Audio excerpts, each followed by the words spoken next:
In this guide, I will be showing you guys how to fix X app not working. Let's get started. The very first thing you want to do is check your internet connection. Make sure you have stable internet connection. If not, you can switch between network, Wi-Fi and cellular data. Next up, check the server status of X. For that, launch your preferred browser.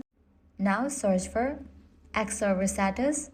Different website links will appear. Navigate to the very first one, Down Detector. If you found out any outages, you will need to wait until the problem will be resolved from their end. You may need to wait and try again later. If not, you can follow other steps. Launch X, sign out of your account and sign in back. Likewise, in case you are having issues with the app, you can use the web version. Launch your preferred browser, type in X login, navigate to its official website, provide your credentials, and from here try to log in and use X account. Lastly, if none of these solutions work, completely delete X app from your device and reinstall it. Press and hold on the X app, select Remove App, click on Delete App, click on Delete. Now navigate to App Store or Play Store, search for the app X and install it.